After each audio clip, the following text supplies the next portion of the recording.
This conference will now be recorded. अद्य मङ्गलवासरः अथवा भौमवासरः चैत्रकृष्ण अष्टमी दिनाङ्क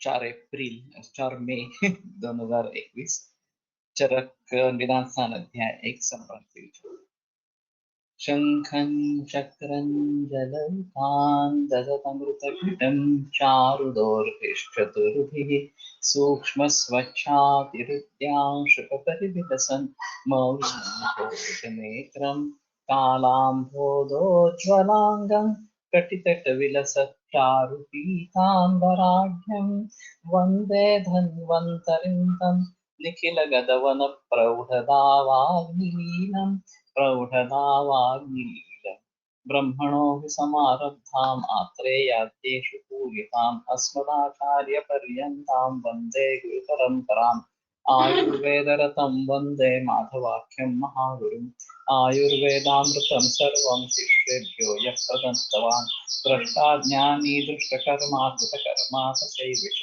अध्यापको विषक्श्रेष्ठो महान् संशोधकस्तथा विष्णुरैरेतैः समुदितैः यत्कार्यं प्रतनोद्भसः समृद्ध्यर्थं हि कार्यस्य वयं न प्रयतामहे सरस्वत्यै नमो यस्याः प्रसादात् पुण्यकर्मभिः बुद्धिदर्पणसङ्क्रान्तं जगदध्यक्षमीक्षते आत्रेयं प्रथमं वन्दे आयुर्वेदजगद्गुरुम् आयुर्वेदामृतं सर्वं गृहीत्वा हि सुरेश्वरात् अग्निवेशादिकेभ्यो यत् प्रयच्छत् मुनिसत्तमः प्रथमं तन्त्रकर्तारम् अग्निवेशं नमाम्यहम्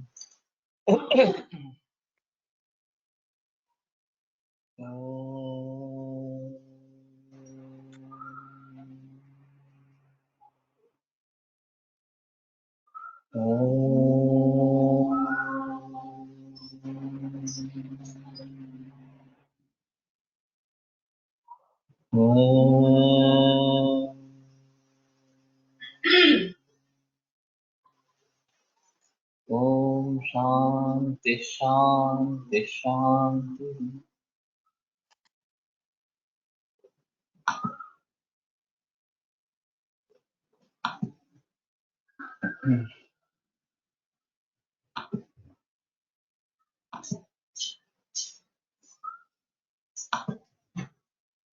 सा संख्या प्राधान्य विकल्प विधि विकल्प बल काल विशेषैः विद्यते तर्हि सा संप्राप्ति संख्यादिभिः भावैः भावविशेषैः विद्यते बहु प्रकार का भवति सम्प्रति सम्प्रतेः सम्प्राप्तेः प्रतिव्याधि व्यक्ति भिन्नायाः सर्वत्र व्याधौ तत्प्रयोजनाभावान्न भेदो वक्तव्यः यस्तु उपयुक्तो भवति सम्प्राप्ति विशेषतमविधास्येव स यदा कुपितः प्रविश्यामाशयम् इत्यादिना ग्रन्थेन ततः सर्वसम्प्राप्त्यनभिधानात् न्यूनता दोष परिहारार्थं सर्वव्याधि साधारण संप्राप्ति भेदानाः सा संख्या इत्यादि प्रतिव्याधि व्यक्ति भिन्नायाः संप्राप्ते तो जो संप्राप्ति प्रत्येक हर व्याधि के अलग हिसाब से अलग अलग इस प्रकार की है सर्वत्र व्याधौ तत्प्रयोजना भावा सभी रोगों में उसके प्रयोजन न होने के कारण न भेदो वक्तव्य उसका भेद बताना जरूरी है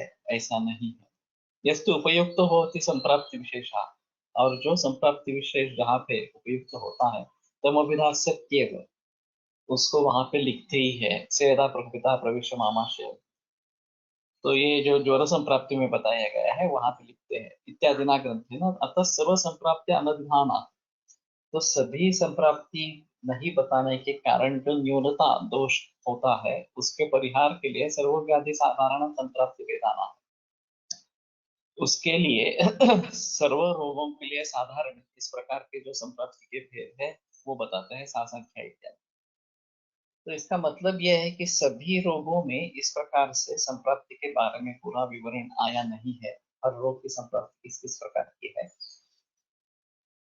तो जहाँ आवश्यक है ज्वर वगैरह विकारों में या प्रमेय में वहां पे लिखी गई है लेकिन जहाँ लिखी गई नहीं है वहां न्यूनता दोष इस प्रकार का हो जाए कि संप्राप्ति के बारे में लिखा नहीं रोग के ज्ञान के 5 उपाय बताए और उसमें संप्राप्ति बताई ही नहीं इस प्रकार से तो वो दोष परिहार करने के लिए सभी रोगों के लिए एक सामान्य संप्राप्ति के बीच एक प्रकार के होते हैं, उसके बारे में जिक्र करते हैं।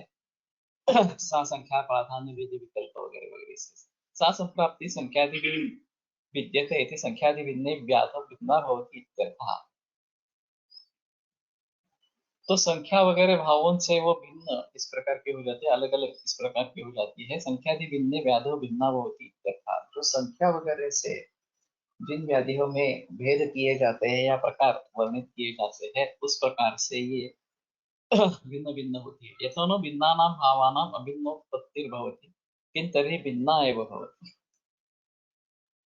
ये सामान्य रूप से सिद्धांत कहा गया है कि जो भिन्न इस प्रकार के भाव है उनको उनकी अभिन्न उत्पत्ति होती नहीं है, तभी भिन्ना एव भवति। तो भिन्न तरीके से ही उत्पत्ति होती है। ये मेरे ख्याल में काफी महत्वपूर्ण वाक्य रहेगा, उसको बहुत तरीके से देखना पड़ेगा इस प्रकार से। ये मुझे इसलिए याद आया कि मैंने एक आर्टिकल लिखा था JAI में, journal of Ayurveda and integrative medicine में, और अंडरस्टैंडिंग आयुर्वेद ये उसका शीर्षक था। और उसमें मैंने बताने की कोशिश की थी कि मूल ग्रंथों को सरलता से पढ़ते रहना, ये एक आयुर्वेद समझने का तरीका है। और उसमें भी हम टुकड़े टुकड़े पढ़ते रहते हैं, निदान स्थान सूत्र स्थान पढ़ लिया, निदान स्थान पढ़ लिया वगैरह इस प्रकार से, और उसमें भी अध्याय पढ़ लिया या प्रकरण पढ़ लिया वगैरह इस प्रकार से। और ये जब बार बार दोहराते हैं पढ़ना तो शायद हमारे समझ में कुछ आना लगता है कि किसी का किस प्रकार का संबंध है किस सूत्र का किसी दूसरे सूत्र से, अतीतावेक्षा अनागतावेक्षा तंत्र वगैरह वगैरह सब लगा के हमें सोचना है। और फिर भी उससे जो इम्पैक्ट होता है वो पूरा आयुर्वेद समझ में आने लगता है। दूसरी जगह हमारा त्रिस्कंद कोश का अप्रोच है कि अगर एक किसी बात को आप समझना चाहते हो, अग्नि समझना चाहते हो, तो अग्नि के क्या क्या भेद है, उनके लक्षण क्या है, उनके कारण क्या है। तो मंदाग्नि के बारे में सोचेंगे तो शारीरिक में उसका लक्षण आया है, पहले अध्याय में कफा दोष से मंदाग्नि होता है ये वर्णन आया है। फिर आगे ग्रहणी उदर इस प्रकार के रोगों में मंदाग्नि कैसे कारण होता है इसके बारे में आए हैं। फिर उनकी चिकित्सा में मंदाग्नि को ट्रीट कैसे करें इसके बारे में बहस आती है। तो एक मंदाग्नि को जानने के लिए हमें पूरा ग्रंथ देखना पड़ता है, और फिर उसके बारे में हमें जानकारी होती है। और खास करके ग्रहणी अध्याय में अतिस्नेहात्तु मंदेग्नो अतिरौक्षात्तु मंदेग्नो उदावत्तात्तु मंदेग्नो, ये बहुत सारे कारण और उसके जरिए मंदाग्नि अगर होता है तो उसको कैसे ट्रीट करना है इसके बारे में बहस होती है। तो इन सभी बातों को ध्यान में रखते हुए हमें अगर एक एंटिटी के बारे में पता लगाना है, चाहे मंदाग्नि हो, चाहे प्रकृति हो, चाहे कोई रोग हो, कुछ भी हो इस प्रकार का, तो हमें त्रिस्कंद कोश की सहायता लेनी पड़ती है। ये फोकस्ड अप्रोच है कि किसी एक विषय को समझने के लिए हम त्रिस्कंद कोश की या प्रातिपदिक कोश की फिलहाल सहायता ले सकते हैं। लेकिन उसके आगे जाकर ये भी टुकड़ा टुकड़ा है, बहुत सारे भावों को इस प्रकार से समझ लेंगे तो आयुर्वेद क्या है इसके बारे में समझेंगे। वैसे आयुर्वेद मूल रूप में क्या है ये समझना, वैसे ही समझना बिल्कुल मुश्किल इस प्रकार की बात। तो नहीं ज्ञानावयवेन कृष्ण ज्ञान उत्पत्ति, ये चरक का ही क्वेश्चन है। ये एक छोटा सा हिस्सा ज्ञान का अगर ले लेंगे तो उसके जरिए हमें पूरे के बारे में जानकारी नहीं हो सकती। तो कुछ भी अंश छूट जाए तो हमें उसकी जो इन टोटो इस प्रकार की जानकारी चाहिए वो नहीं होती है। लेकिन तरीका जो है वो टुकड़े टुकड़े को समझने का इसी प्रकार का है। टुकड़े टुकड़े को समझकर उसको एक संग रूप बनाना, और ये आयुर्वेद है इस प्रकार से समझना, चाहे वो ग्रंथों का अप्रोच हो, ग्रंथ पढ़ते पढ़ते इस प्रकार के समझना, या त्रिस्कंद कोश का अप्रोच हो, तो बेहतर अप्रोच ग्रंथों का ही है। हाँ, लेकिन फिर भी कहाँ पे क्या बताया गया है, किस फोकस चीज के बारे में, ये काफी ढूंढना पड़ता है। अभी कंप्यूटर के जरिए ये आसान हो गया। नहीं तो आपको अगर मूल ग्रंथ कंठस्थ भी हो तो भी एक समय में सभी रेफरेंसेस को याद रखना, सामने लाना, ये काफी मुश्किल इस प्रकार का होता है।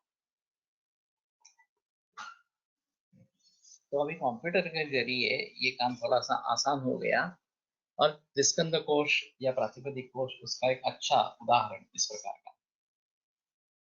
लेकिन फिर भी ये अप्रोच है, इसकी कुछ अपनी हाँ कमी है कि ऐसे बहुत सारे भाव है जो हमें निस्कंद कोश से प्राप्त होने वाले हैं,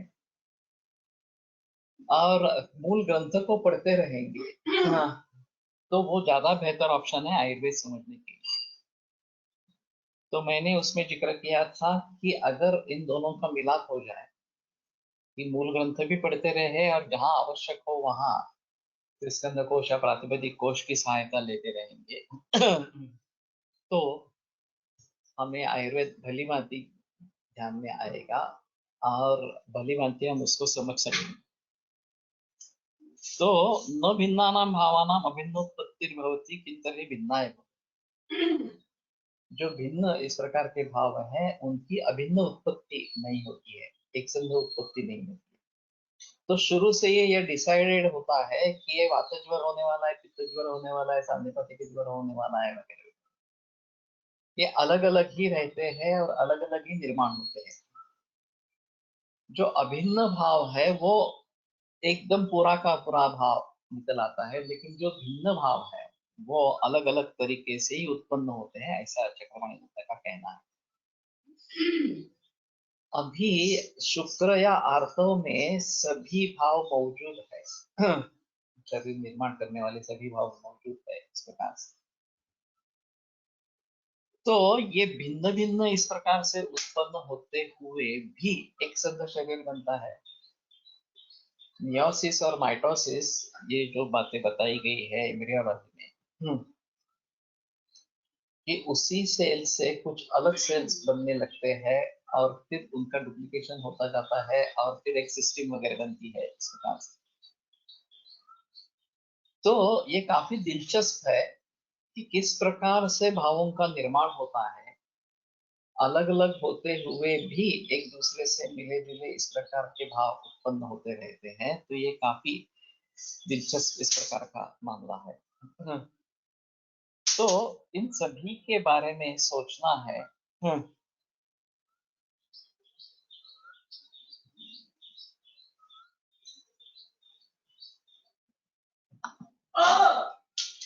सर्व व्याधींची सामान्य संप्राप्त सांगितले आहे ते कसे, जो समान है उसके बारे में बताते हैं। जो असमान है, ज्वर की अनुभूति अलग है, उदर की संप्राप्ति अलग है, गृहिणी की संप्राप्ति अलग है, वो खास करके उस व्याधि में आएगी। और जो सामान्य संप्राप्ति बताई गई है, जो कुछ व्याधियों में दी ही नहीं गई, उसके बारे में थोड़ा जानकारी होने के लिए यहाँ सामान्य संप्राप्ति के बारे में बात करते हैं, साधारण संप्राप्ति के बारे में बात करते हैं। ऐसा चक्रमण दत्त का विवरण है। वैसे भी देखा जाए तो संप्राप्ति व्याधि ज्ञान का एक उपाय है, और इन रोगों में संप्राप्ति बताई ही नहीं गई है, तो शायद उसके दो अर्थ हो सकते हैं। एक तो खास विशेष संप्राप्ति उसमें नहीं है, या फिर दूसरे किसी तरीके से वो संप्राप्ति बताई गई है जो हमें उस प्रकार से समझ लेना है। अगर कर्णशूल के 5 भेद है इस प्रकार से, और वहां पे कर्णशूल कैसे उत्पन्न होता है इसके बारे में बताया नहीं गया है, तो 5 भेद है तो संख्या संपत्ति तो बताई है इस प्रकार से। तो दूसरे किसी तरीके से संप्राप्ति बताई गई है, ये बताने के लिए ये हो सकता है। लेकिन ये जो वाक्य है, दोनों भिन्नानां भावानां अभिन्नोत्पत्तिर्भवति किंतर्हि भिन्ना एव भवति, ये मेरे मन में तो बस गया ये वाक्य। जैसे वहाँ प्रकृति के बारे में, ये प्रत्यक्ष प्रमाण के बारे में, हाँ, यह प्रत्यक्ष फल रूपा बुद्धि प्रत्यक्ष शब्देन अभिधीये तथैव लोको व्यवहारात् परमार्थतस्य यतो होति इंद्रियादे ईदृशी वृत्ति तत्प्रत्यक्षम वगैरह, ये जो वाक्य मेरे मन में बस गया है उसी प्रकार से ये भी वाक्य बस गया है। तो जो भिन्न भिन्न निर्माण होने वाले भाव है वो एक संग इस प्रकार से नहीं नहीं निर्माण होते, वो अलग अलग ही निर्माण होते हैं, ऐसा उसका कहना है। यद्यपि च प्रतिव्याधि व्यक्तापि संप्राप्ति संप्राप्तिर्भिन्ना एव भवति, तथापि सभेदा संप्राप्तेः प्रयोजनाभावात्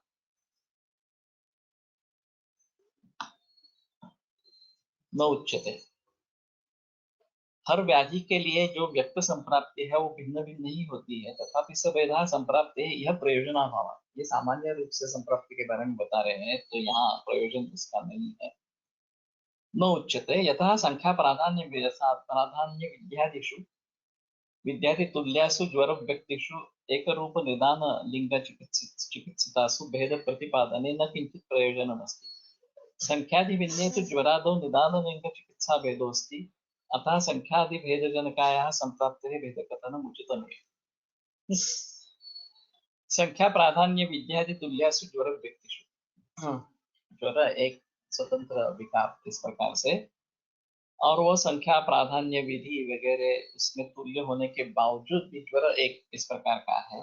एक रूप निदान लिंग चिकित्सितासु, कि उसका एक रूप निदान लिंग चिकित्सित चिकित्सासु भेद प्रतिपादन न किंचित प्रयोजन, उसके भेद बताने के लिए कोई प्रयोजन इस प्रकार का नहीं है। संख्यादि भिन्ने तो ज्वरादो निदान लिंग चिकित्सा भेदोस्ति, लेकिन संख्यादि से भिन्न अगर ज्वर वगैरह है तो निदान लिंग चिकित्सा भेद है, अतः संख्यादि भेद निकाया संप्राप्ति भेद कथन उचित। इसलिए संप्राप्त संख्यादि भेद जनक इस प्रकार की जो संप्राप्ति है उसके बारे में भेद कथन करना उचित इस प्रकार का। अब ये बात है कि अगर संख्या के बारे में हमें पता नहीं चलेगा, एक ही ज्वर व्यक्ति हम लेके चलेंगे, तो वातज ज्वर के हेतु अलग है, लिंग अलग है, उसकी चिकित्सा अलग है, इसके बारे में हमें पता नहीं चलेगा, इसलिए संख्यादि भिन्न ज्वर है ये बताना जरूरी इस प्रकार का है। तो उसमें ये प्रयोजन है, इसलिए वहां पे ये बताने की कोशिश करते हैं, ऐसा उसका कहना है। संख्या तावत यथा अष्टौ ज्वराः पंचगुल्माः सप्तकुष्ठानि इत्येवमात्, तो संख्या का उदाहरण देते हैं कि 8 ज्वर है, 5 गुल्म है, 7 कुष्ठ है वगैरह। संख्या भेदम उदाहरति संख्या तावत इत्यादि, यद्यपि प्राधान्यादि भेद भिन्नेपि व्याधौ संख्या भेदोऽस्ति एव, तथापि यैव शास्त्र सिद्धा अष्टोदरी आदि प्रतिपादिता संख्या सैव संख्या शब्देन प्राप्ता। तो प्राधान्यादि भेद भिन्नेपि व्याधौ, प्राधान्य गौण इस प्रकार से भेद भिन्न इस प्रकार के रोग में भी व्याधव संख्या भेदो अस्ति एव, संख्या भेद है ही, ये खास करके कुष्ठ के लिए बताया क्योंकि इसका सप्त कुष्ठानि लिखा है, और दूसरी जगह एकादश कुष्ठ अष्टादश कुष्ठ इसके बारे में बताया गया है। तो महाकुष्ठ और क्षुद्र कुष्ठ ये जो उसमें अंतर किया गया, तो कुष्ठ के ही महाकुष्ठ और क्षुद्र कुष्ठ के भी संप्रक्त भेद भिन्न इस प्रकार के हो गए। तथापि है या एवं शास्त्र सिद्ध अष्टोदरीय आदि प्रतिपादिता संख्या, जो शास्त्र सिद्ध और अष्टोदरीय इसमें प्रतिपादित जो संख्या है, सैव संख्या शब्देन प्राप्ता, उसी को संख्या शब्द से हमने प्राप्त। अब ये बड़ा मुश्किल इस प्रकार का कारोबार है। जब हम ग्रंथ के किसी रोग का निदान करते हैं और ऐसा समझ लेते हैं कि ये पुराने ग्रंथ वाला ही डिसीज इस प्रकार का है, तो फिर वहां के जो भेद बताए गए, जो संख्या संपत्ति अष्टोदरी अध्याय में बताई गई है, उसी को ध्यान में रखते हुए हमें आगे बढ़ना चाहिए। अब मुश्किल ये होती है कि उसी नाम का अगर नवीन इस प्रकार का विकार हो, नूतन विकार हो, और जिसके बारे में मूल ग्रंथों में बहस नहीं की गई हो, उसके बारे में हम कैसे प्रचलन करेंगे। जैसे ज्वर ले लो, तो हमारे हिसाब में संतत तथा वगैरह वगैरह इस प्रकार से बताया गया। अगर हमारा ज्वर अभी का, चाहे वो स्वाइन फ्लू हो, चाहे वो डेंगू हो या कोविड-19 हो वगैरह, उसको हमें अलगता से देखना है या नहीं देखना है, ये एक अहम मुद्दा हो जाता है। और उसके बारे में जो भी चिकित्सा सूत्र वगैरह जो है वो सिर्फ ज्वर चिकित्सा से मिलेंगे या किसी दूसरे जगह ढूंढना पड़ेगा, ये भी उसमें अहम मुद्दा है। क्या ये व्याधि संकर है या एक एक उसी व्याधि का एक परिणत रूप इस प्रकार का है, एक बदला हुआ रूप इस प्रकार का है। तो ये काफी मुश्किल मामला है। ये कैसे समझे, ये काफी मुश्किल इस प्रकार का मामला है। हर एक की सोच अलग अलग इस प्रकार की रहेगी। और कोई, जैसे हाथी को अंध व्यक्ति कोई पाँव जैसा लगता है, कोई सूंड जैसा लगता है, कोई पीठ जैसा लगता है, ऐसा बताते हैं। उसी प्रकार अभी वैद्य लोग इसमें बहस कर रहे हैं कि नहीं, इसको ज्वर कहना है, इसको साल्लीपाथिक ज्वर कहना है, इसको वातपित्त ज्वर, वातपित्त ज्वर कहना है, नहीं नहीं इसको श्वास कहना है, कास कहना है वगैरह वगैरह। इस प्रकार से लोग बता रहे हैं और काफी बहस इसके बारे में व्हाट्सएप ग्रुप पे चल रही है। तो पुराना विकार है और उसी तरीके से हमारे सामने प्रेजेंट हुआ है या उसका कुछ इस प्रकार का वर्णन है। अभी ये जो उरक्षत और फिर उसके बाद में लंग फाइब्रोसिस की जो बात हो रही है, खास करके कोविड-19 में, उसके लिए शायद हमें उरक्षक ये देखना पड़ेगा या फिर सच्चोदरम रखते रखते यहाँ पारावतम शकृत रक्तपित्त की चिकित्सा भी देखनी पड़ेगी। तो ये व्याधि संकर जैसा है क्या, ये भी एक बात अलग इस प्रकार की होती है, या ज्वर का ही यह परिणत रूप है जिसमें ये सब अभी दिख रहे हैं, ये भी एक बात हो सकती है। अभी का जो हृदरोग है आईएचडी, तो वो हमारे हृदरोग में कहाँ बैठेगा?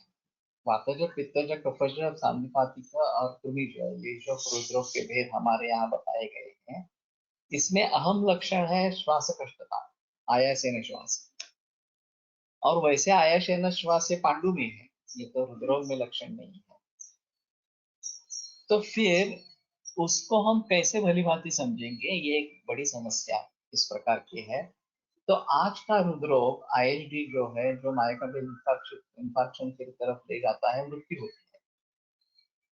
कामं प्राणहरा रोगा बहुव लतुते यथा हिक्का श्वासो यथा ही मृत्यु काले कृतालयो, हिक्का और श्वास इसके बारे में बताया गया। लेकिन वो जो श्वास के 5 प्रकार बताए हैं उसमें ये कहाँ पे आता है हृदरोग का, हृदरोग जन्य श्वास। और दूसरे अष्टो महागत जो बताए गए उसमें हृदरोग नहीं है। वातव्यादेश मरी कुष्ठ मेहोदर भगंधराहा, अर्शांश से गणित चेष्टो महारोगा सुदुस्तराहा, इस प्रकार के बताए गए हैं। तो उसमें हृदरोग का निर्देश ही नहीं है। और हृदरोग नंबर 1 किलर डिसीज है पूरे देश विश्व भर में। कैंसर अभी पहला हो जाएगा, लेकिन अभी तक भी हृदरोग नंबर 1 किलर डिसीज इस प्रकार का है। तो आईएचडी वाले हृदरोग को हम हमारे हृदरोग में गिने या किसी दूसरे विकार में गिने, उदावर्त में गिने, इस प्रकार की एक बहस हो सकती है। और उसकी संप्राप्ति क्या है, उसके बारे में कैसे सोचना है, ये एक अलगता से सोचेंगे। नहीं तो कुछ लोग समझेंगे कि यही तो प्राचीन हृदरोग का एक एक्सटेंडेड रूप इसको समझो। चाहे वो वातज पित्तज कफज संधिपात में बैठता है तो बिठाओ, नहीं बैठता है तो एक छठा प्रकार इस प्रकार का हो जाएगा। तो नवी नई संहिता लिखने के लिए ये काफी बहस वाले मुद्दे हैं, सभी उससे सहमत होंगे ही नहीं होंगे, ये एक अलग चीज इस प्रकार की। तो अलग रूप से उसको विकार मानना, या पहले जो विकार वर्णित है उन्हीं में से उसको एक कहना, ये एक इस प्रकार की बात हो जाती है।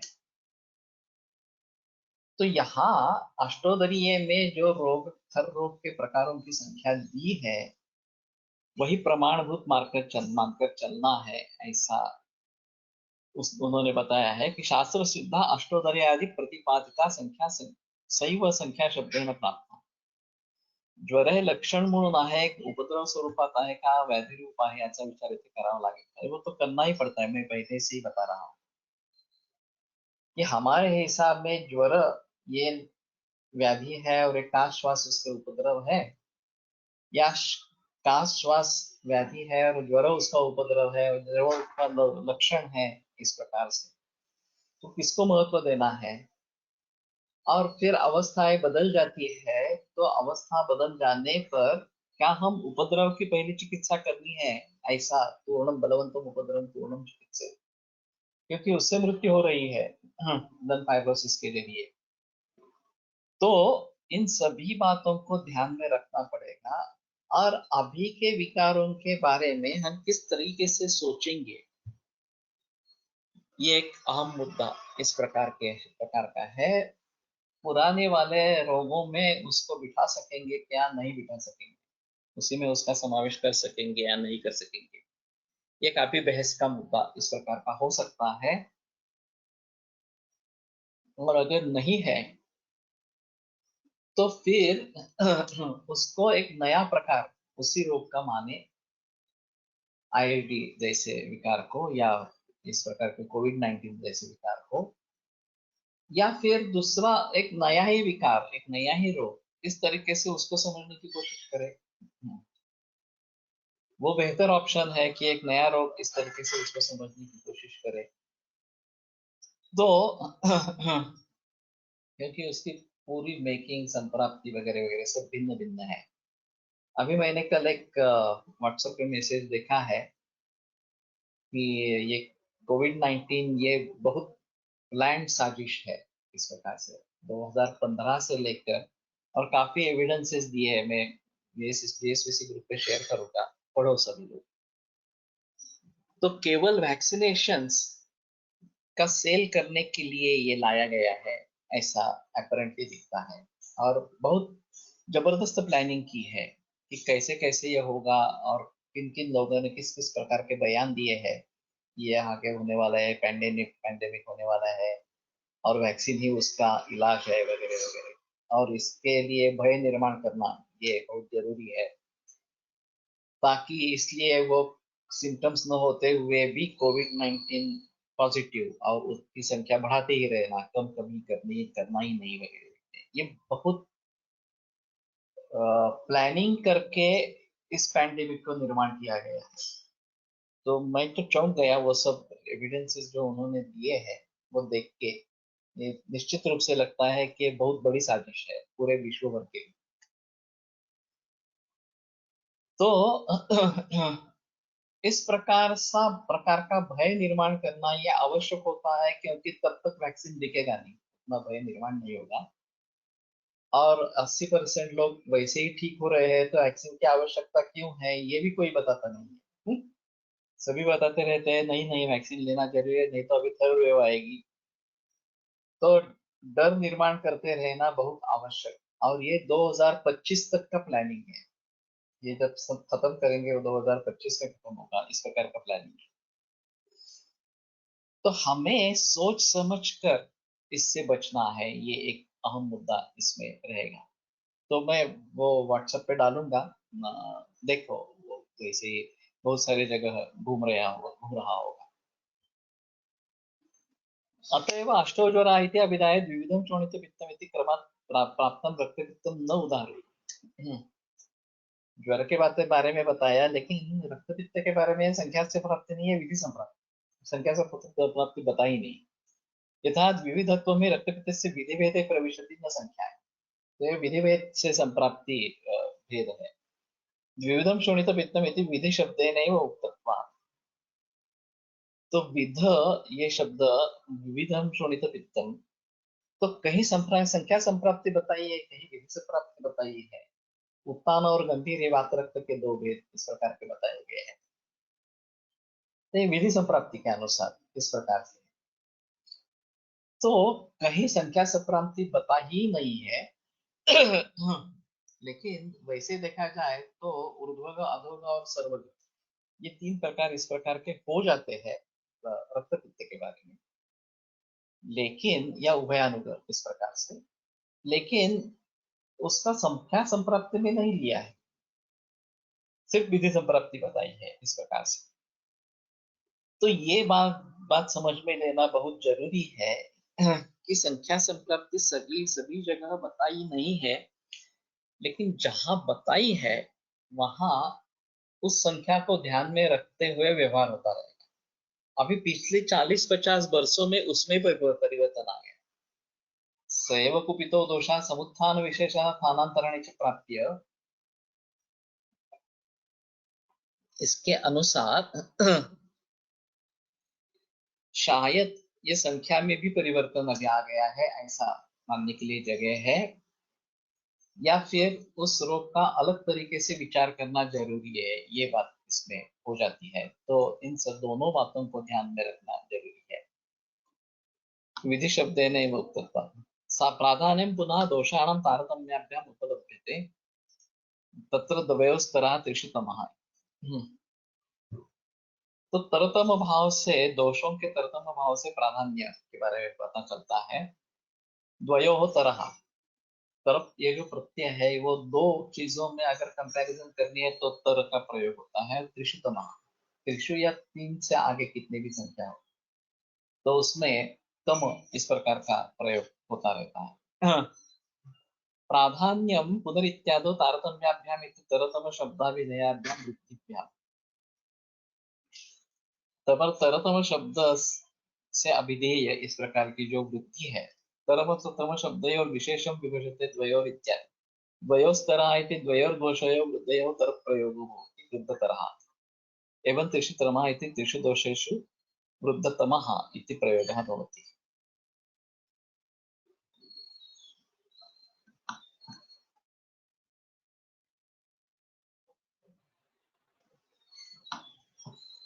ज्वरमुक्त झाल्यावर विरेचन असं सांगितलं आहे। विरेचन दिल्यास पोस्ट कोविड कॉम्प्लिकेशन्स टाळता येतील असं वाटतं। अगर ये ग्रंथोक्त ज्वर है तो उसके बारे में इस प्रकार के बहस कर सकते हैं। ज्वरादोल्लंघनम प्रोक्तम मध्य लंघन पाचनम ज्वरांते रचनम प्रोक्तम एतद ज्वर चिकित्सकम, ये आगे वाले ग्रंथों में आए। चक्षुषुत वाग्भट में नहीं है श्लोक, लेकिन योग रत्नाकर वगैरह इस प्रकार के आगे वाले ग्रंथों में ये श्लोक आया। तो ज्वर के शुरुआत में लंघन, बीच में लंघन पाचन और अंत्य रेचन इस प्रकार का, फिर इसका प्रधान दोष जो पित्त है तो उस पित्त को अगर बाहर निकाल देंगे, ज्वर व्याधि उभय प्रत्यनिक अगर चिकित्सा करते हैं तो व्याधि के साथ पित्त दोष का भी शमन हो जाएगा, लेकिन पित्त अगर फिर भी शेष है तो उसको निकाल देना चाहिए। इसलिए ज्वरांते रेचनम प्रोक्तम इस प्रकार की बात बताई गई।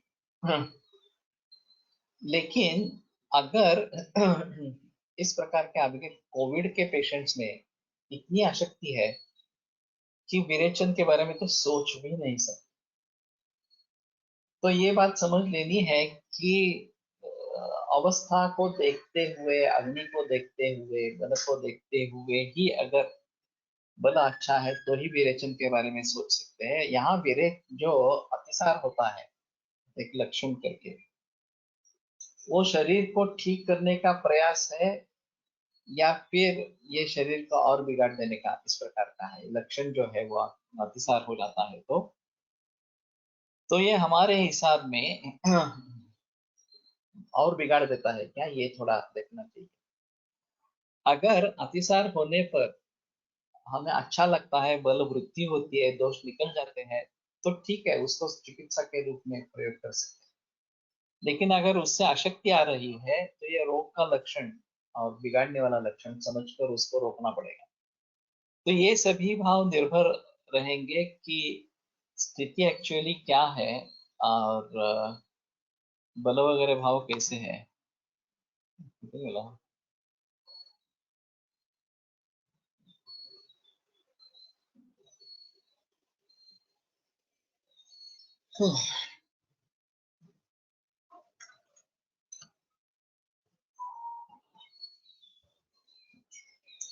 आरगबदा आणि मृद्विकाने रोज बलानुसार 4-5 दिवस देता येईल बलाचं रक्षण करून। लेकिन ये पहले सोचो कि विरेचन देना जरूरी है या नहीं है। अगर देने की आवश्यकता है तो ही विरेचन देना है, नहीं तो विरेचन नहीं देना है। माऊस गायबच झालाय।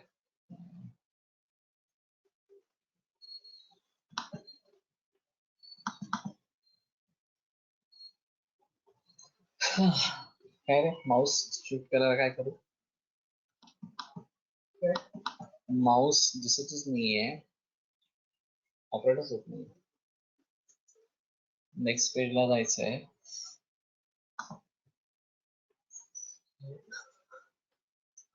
दिसला का तुला कुठे?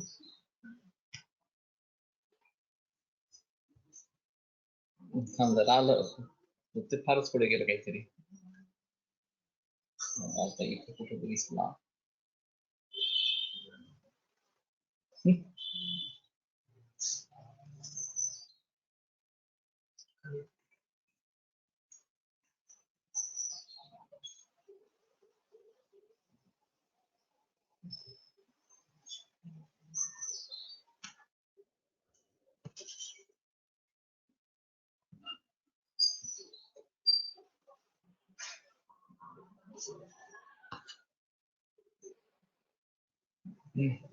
वृद्धेषु सत्सु तम प्रयोगो भवति वृद्धतमा इति.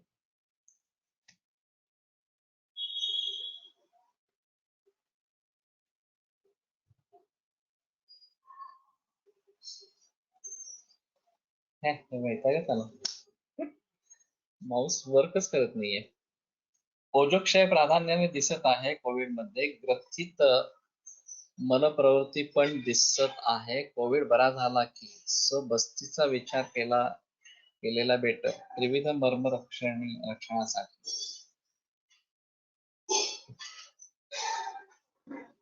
तो अभी मैं सुझाव देता हूं कि लक्षणों को देखकर, शरीर अग्निबल वगैरह सभी देखकर फिर उसके बारे में सोचना है. ब्लैंकेट स्टेटमेंट मत करो.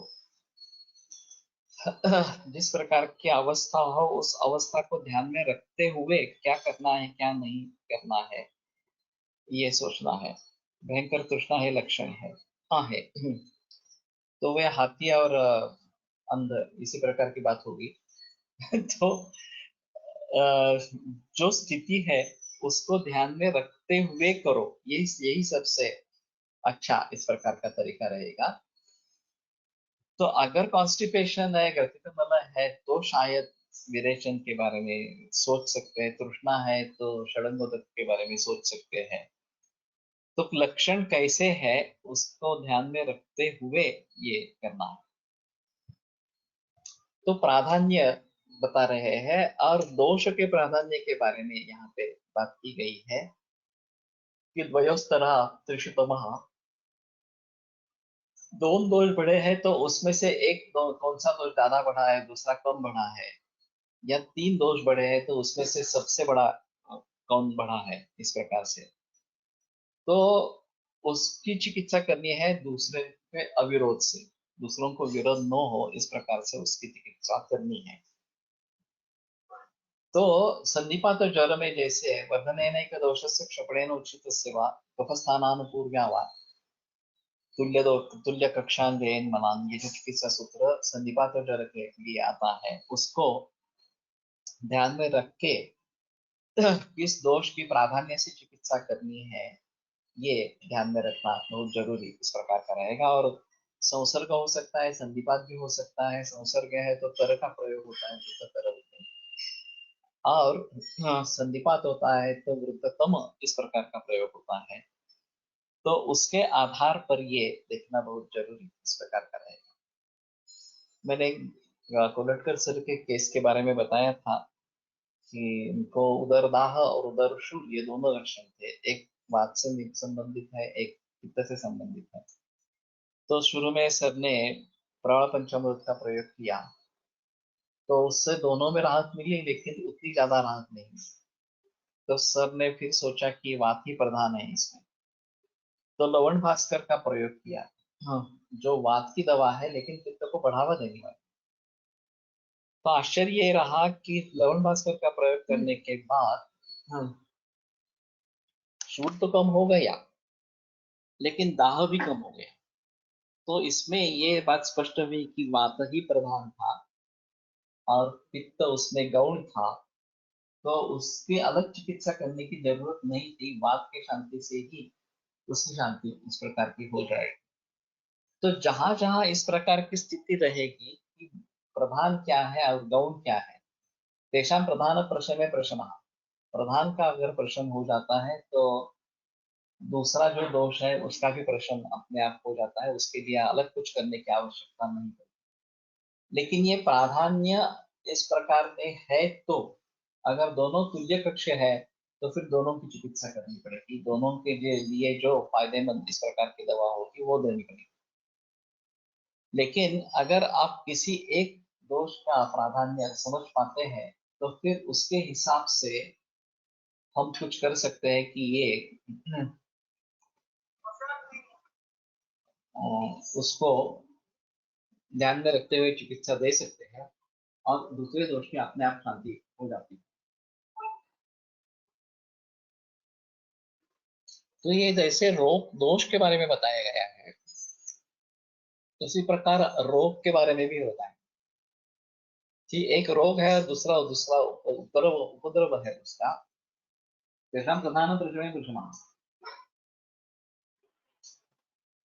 कि अगर प्रधान रोग की चिकित्सा हो जाती है तो उपद्रव की भी चिकित्सा प्रायः हो जाती है।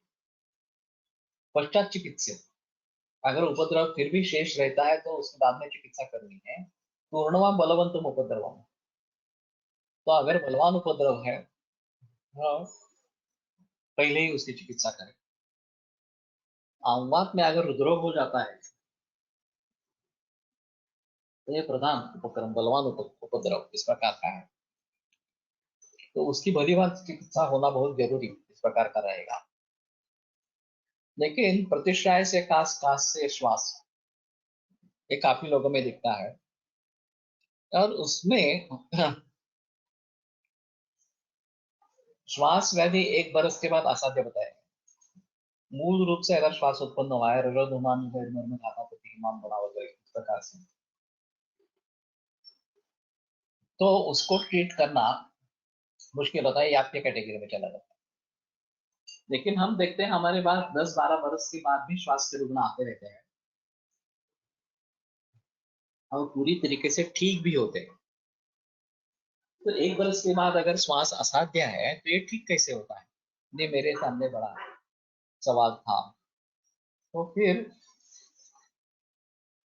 उनमें देखते हैं कि प्रतीक्षाएं पहले था, फिर कास हुआ और फिर उसके बाद में श्वास हुआ। प्रतीक्षाएं साध्य है तो प्रतीक्षाएं की चिकित्सा की गई और श्वास भी साध्य हो गया, ये बात हो सकती है। तो ये भली भांति समझ लेना है कि मूल रोग क्या है और उपद्रव क्या है, और फिर इस तरीके से उपद्रव भी साध्य हो सकता है, एक अहम मुद्दा इसमें रहेगा।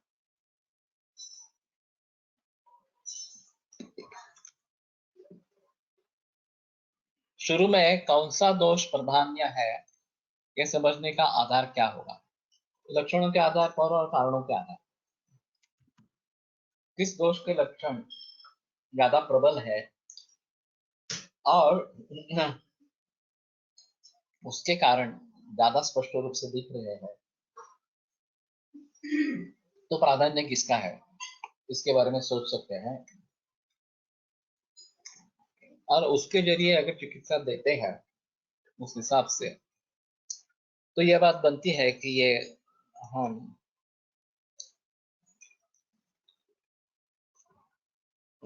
उसकी भली भांति चिकित्सा इस प्रकार से कर सकते हैं और गौण दोष की शांति अपने आप हो जाती है। तो किसको पहले ट्रीट करना है ये एक अहम मुद्दा रहेगा। कोलटकर सर का एक अजीब उदाहरण है कि कर्णस्राव के लिए पेशेंट आया था और पस निकल रहा था, दुर्गंधी थी, पेन था, पेन थी। और जब परीक्षण किया तो पता चला कि ये गोबर की उष्णता रह गई है और उसका उपद्रव है। तो सर ने सिर्फ रजनीय होगा और परिपाटी दिखाया, इतनी दवाई दी, कान में डालने के लिए भी कुछ नहीं दिया, धूपन भी नहीं बताया, कुछ भी नहीं बताया, सिर्फ ये 2 दवाई दी थी और केवल 4 दिन में गर्भस्राव ठीक हो गया। तो अगर हमारा निदान अच्छा है कि बस यही है और ये ट्रीट करने से ये अभी का जो उपद्रव है वो ठीक हो जाएगा, अब इसके बारे में ग्रंथों में कहाँ निर्देश है कि इस प्रकार से कर्णस्राव ये उत्पन्न होगा? ये कहाँ पे लिखा है? अगर रोमांटिका ठीक तरह से ठीक नहीं हुई तो लेकिन उदर परीक्षण के आधार पर सबने उसके बारे में निर्णय किया और वो यशस्वी इस प्रकार का रहा। तो इन सभी के बारे में हमें जानकारी होनी चाहिए। यदि रक्तपित्त से हिमरेश होकर पक्षाघात हुआ तो पहले किसकी चिकित्सा करें? उसको रक्तपित्त कहेंगे या नहीं कहेंगे ये एक अलग बात है। अभी कुछ लोग इस प्रकार से मानते हैं कि ब्रेन हिमरेज हुआ और फिर पक्षाघात इस प्रकार का हुआ और हमें दिखाई भी देता है, एमआरआई स्कैन हो गया उसमें हिमरेज हेमेटोमा है फिर दिखाई भी देता है। तो ये प्रत्यक्ष का अगला रूप इस प्रकार का है, ये प्रत्यक्ष प्रमाण ही है ऐसा मानकर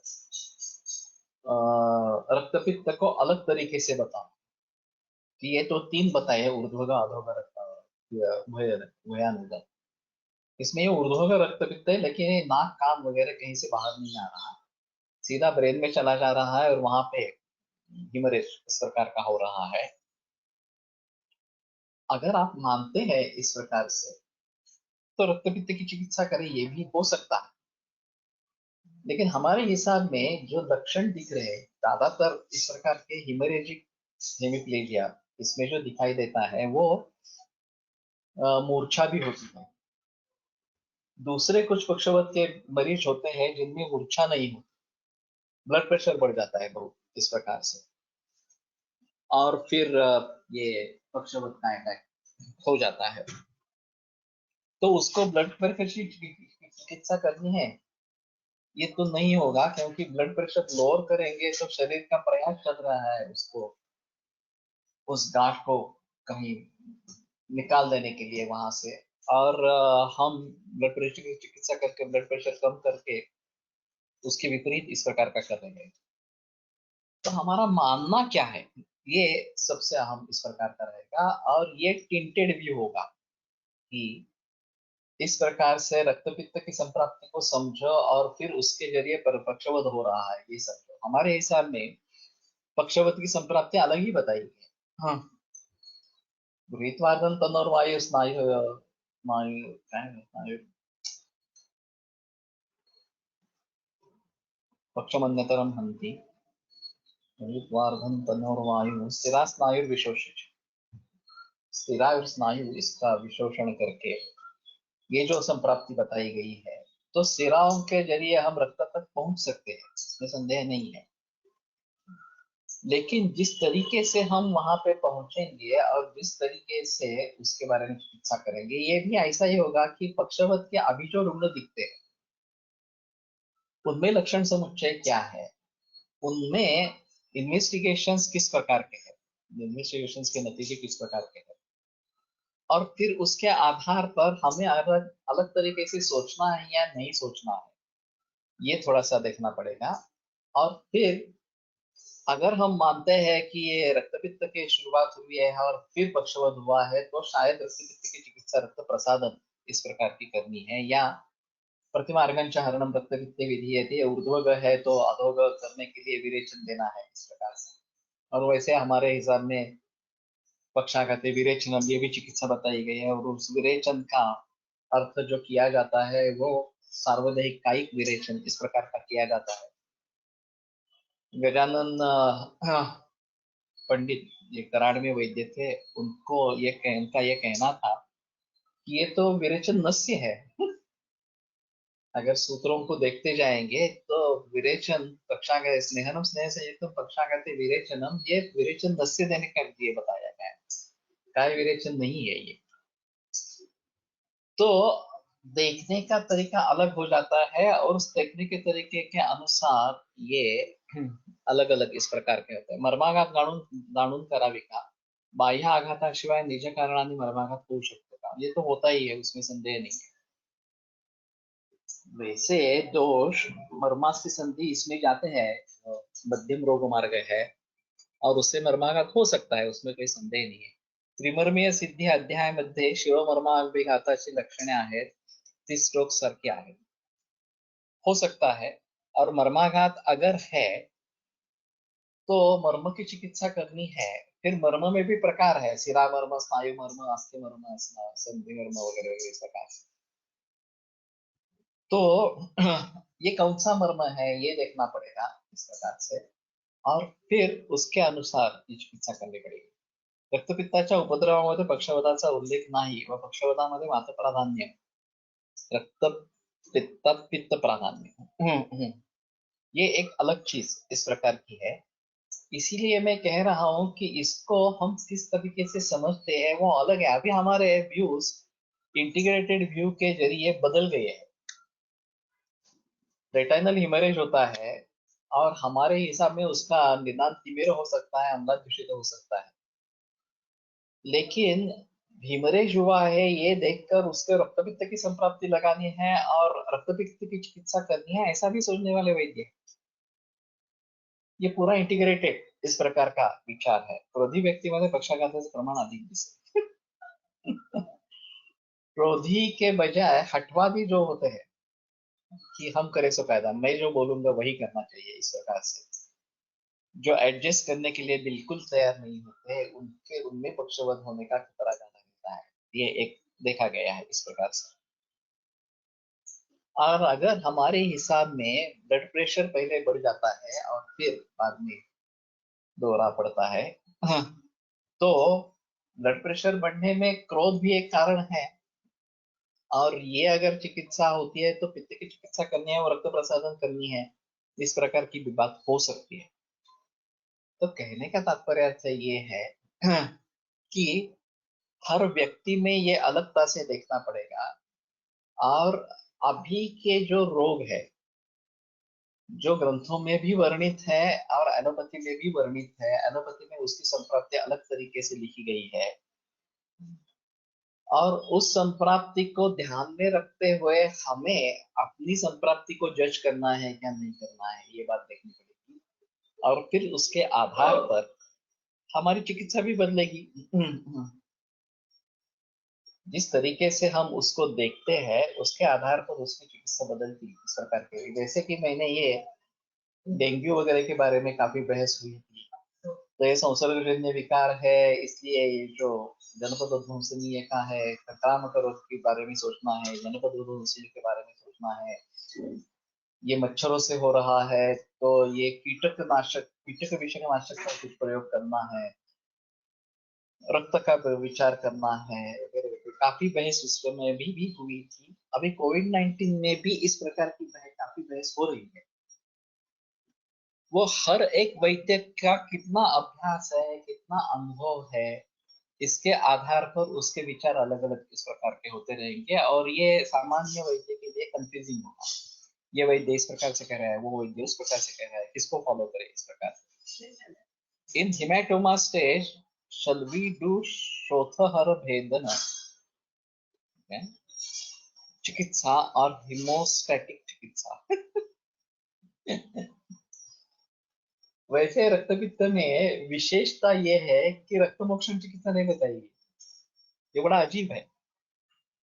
रक्त प्रमाण उत्क्रम्य, रक्त बढ़ जाता है ऐसा बताया गया है. लेकिन उसमें एक अहम मुद्दा है, तस्कोष्मणा द्रवो धातु धातो धातो प्रसिद्धते विद्यतस्तेन समृद्धिं भूयस्तदधि. तो धातुओं के अंश उसमें आ जाते हैं और फिर बढ़ता है, और वैसे रक्त और पित्त को निर्माण करने वाले कारणों से भी बढ़ता है. और पित्त बढ़कर उसको रक्त जैसा स्वरूप प्राप्त हो जाता है, इसलिए हमें रक्त वृद्धि हुई है ऐसा लगता है, ये भी बात है.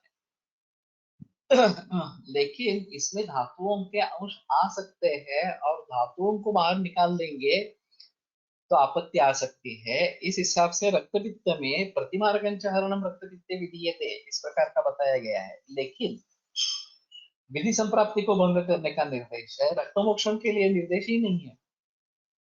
ये काफी अजीब मामला है कि रक्तपित्त में रक्त बढ़ा हुआ है, बिगड़ा हुआ है, फिर भी रक्तमोक्षण चिकित्सा के स्तर पे आया ही नहीं.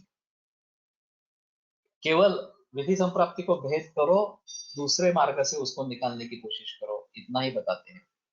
तो इसमें सिर्फ दोष निकल आएंगे, धातु जो उसमें स्थित है वो नहीं आएंगे, क्योंकि वो दोष रक्त को छोड़कर कोष्ठ में आएंगे, विरेचन के जरिए बाहर निकल जाएंगे, धातु वहीं पे रहेंगी। तो फिर आगे रक्त प्रसादन करके धातु अपने अपने स्थान में चले जाए, इसके बारे में सोच सकते हैं। तो शोथहर भेदन चिकित्सा, अभी जैसे हिमेटोमा अगर है दिखाई देता है तो क्राइनियोटोमी करके, फिर क्राइनियोटोमी करने की जरूरत नहीं, पंक्चर करके खून निकाल लेते हैं बाहर, ताकि जो उस ब्लड वहां पे संचित हुआ है उसके जरिए ये जो प्रेशर बन रहा है ब्रेन के ऊपर, और फिर उसके जरिए ये हेमिप्लीजिया इस प्रकार का हो गया है, उसको दूर करने की कोशिश करते हैं। तो ये मैकेनिकल तरीका हो गया। वहां जो संचित रक्त है वो निकाल देना, इस प्रकार से मैकेनिकल जो प्रेशर बन रहा है उसको दूर करना। वाग्भटाने निदानस्थानामध्ये शिराग्रहाचे वर्णन केले आहे. रक्तमाश्रित्य पवन कृत्यात मूर्धरा शिराः ही संप्राप्तीहून मग नंतर पक्षवाद उत्पन्न होतं का, कारण त्यानंतर पक्षवादाचे वर्णन केले। ये बात हो सकती है। रक्तमाश्रित्य करते ये जो बात बताई मूर्धरा शिराः इस प्रकार से, तो हमें शिरा के बारे में सोचना है, ये एक अच्छा रेफरेंस है कि उसके बारे में सोचना है। और वैसे शिरा स्नायु और विशोषेक्ष इस पक्षवाद की संप्राप्ति में भी इस प्रकार का वर्णन है। तो फिर यहाँ तो डायरेक्ट ब्लड निकालना हुआ तो वो रक्तमोक्षण हो गया, बराबर है। और रक्तमोक्षण हो गया, ये रक्तमोक्षण हमारे हिसाब में इसकी चिकित्सा नहीं है, रक्तपित्त की चिकित्सा नहीं है, अगर हम उसको रक्तपित्त मानते हैं तो ये काफी मुश्किल मामला है। हर व्यक्ति उसका जो अनुभव है, उसका जो ज्ञान है, उसके आधार पर कुछ ना कुछ बोलता रहेगा, कुछ ना कुछ बताता रहेगा, और बाकी लोगों के लिए ये काफी कंफ्यूजिंग इस प्रकार का हो जाएगा। तो इस तरीके से सोचना नहीं है, सर्वांगीण दृष्टि से विचार करना। जितने भी रेफरेंसेस कलेक्ट हो सकते हैं इसके बारे में, पक्षवाद के बारे में, उन सभी संदर्भों को इकट्ठा करें, और फिर आधुनिक वैद्य के जो संदर्भ है उनको भी इकट्ठा करें, और फिर मरीजों में देखें क्या स्थिति है, अवस्था कैसी है, किस प्रकार के लक्षण है, और फिर उसके बारे में क्या करना है उसके बारे में समझ लेवे और उसके अनुसार चिकित्सा करें। नहीं तो जैसे मैंने अभी ये बताया कि ये काफी मुश्किल इस प्रकार का मामला हो जाएगा, और हर व्यक्ति समझेगा कि मैं जो कर रहा हूँ वही बराबर है, दूसरे लोग जो बता रहे हैं वो गलत है, इस प्रकार से। तो ऐसी स्थिति नहीं है। सभी भावों को ध्यान में रखते हुए क्या करना है क्या नहीं करना है इसके बारे में सोचना है, वो बेहतर ऑप्शन इस प्रकार का रहेगा। आयुर्वेद प्रकांडो निगदित इह हि शल्यतंत्र प्रधानः, शिष्येभ्यः शाश्वतोऽयं निखिल जन कृपा व्याप्त चित्ते मयेन। आयुर्वेदस्य वाञ्छन् पुनरपि भुवने तां च सुष्ठु प्रतिष्ठां, श्रेष्ठं धन्वन्तरिन्दं प्रणमति च सदा वैद्यवर्गो हि नूनम्, वैद्यवर्गो हि नूनम्।